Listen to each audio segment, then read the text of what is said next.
সবাইকে। আজকে আমরা জানি এখানে গণমাধ্যম সপ্তাহের আজকে শেষ দিন। আজকে সাংবাদিকদের দাবি আদায়ের জন্য আজকে বিভিন্ন জায়গায় মানববন্ধন করতে হয়, সাংবাদিক নির্যাতনের প্রতিবাদ করতে হয়, অথচ এই সাংবাদিকদেরকে বলা হয় জাতির আয়না, জাতির চতুর্থ স্তম্ভ। অথচ এই জাতির চতুর্থ স্তম্ভকে কণ্ঠ রোধ করার জন্য একদল কুচক্রী মহল আজ তাদের সর্বোচ্চ চেষ্টা চালিয়ে যাচ্ছে।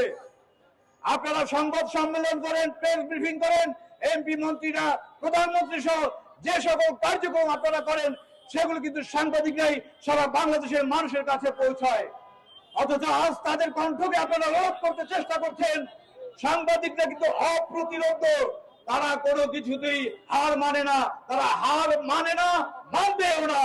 মনে রাখতে হবে আমেরিকা যেভাবে ইরানের উপরে নির্যাতন চালিয়েছিল, তারা ইরানকে সর্বোচ্চ ভাবে চেষ্টা করেছিল দমিয়ে রাখার জন্য, কিন্তু ইরানকে তা পারেনি। তারা প্রতিবাদ স্বরূপ রক্ষাত্মক ভূমিতে তারা তাদের দেশকে রক্ষা করেছিলেন।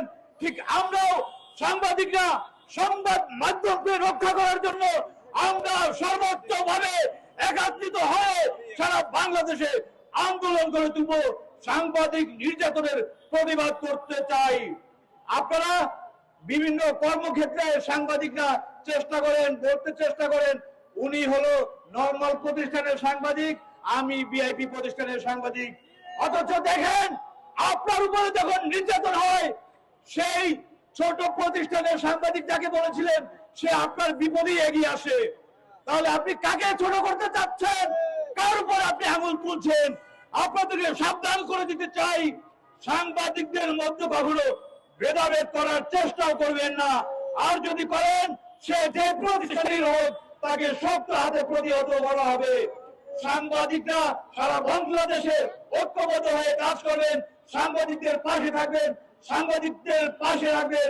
একটা কথা বলতে চাই, শুদ্ধাচার শিষ্টাচার করলে সবাই চেষ্টা এগিয়ে যেত দেশটা।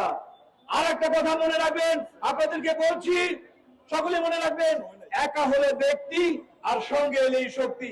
আমরা কোথাও একা কোনো কাজ করব না, সাংবাদিকদের নিয়ে, সাংবাদিকদের সহযোগিতা নিয়ে আমরা দেশকে এগিয়ে নিয়ে যাব। সাংবাদিকদের সত্য প্রকাশে সকল সাংবাদিকদেরকে সহযোগিতা করবেন, এই আশাবাদ ব্যক্ত করে আমি আমার কথা শেষ করছি। আল্লাহ হাফেজ।